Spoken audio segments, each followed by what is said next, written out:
यारवा मरल बधक कमरिया उठे दरदिया रे सखी।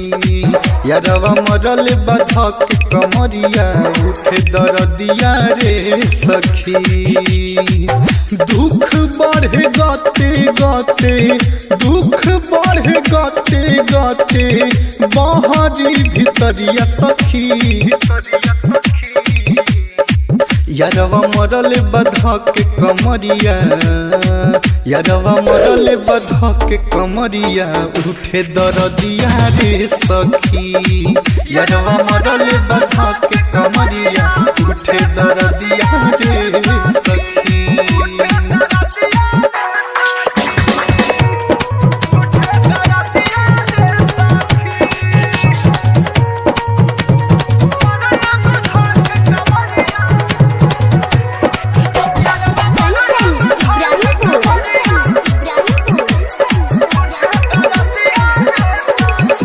मिलल भारी पड़ल नैहर के यार से हो जाई गड़बड़ डरे कहीं ना भतर से। मिलल भारी पड़ल नैहर के यार से हो जाई गड़बड़ डरे कहीं ना भतर से। हो जाई गड़बड़ डरे कहीं ना भतर से।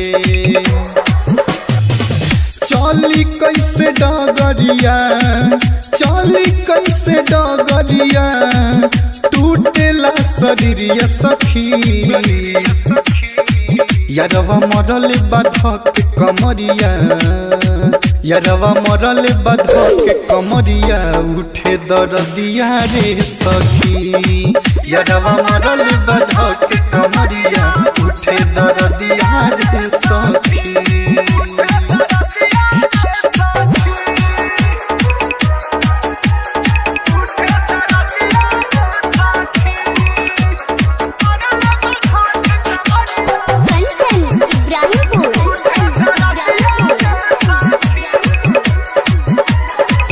चंदन चाहल सखी बचपन के प्यार बा।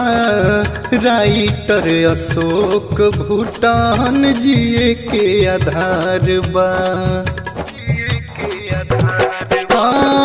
चंदन चाहल सखी बचपन के प्यार बा। राइटर अशोक विवेक जिए के आधार बा।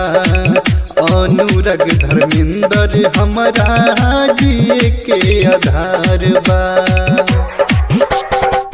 बुझे नया दतिया बुझे नया दतिया बतिया कर दूर गतिया सखी।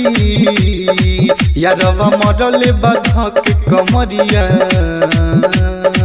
यारवा मरल बधक कमरिया उठे दरदिया रे सखी। यारवा मरल बधक कमरिया उठे दरदिया रे सखी। Star studio Motihari.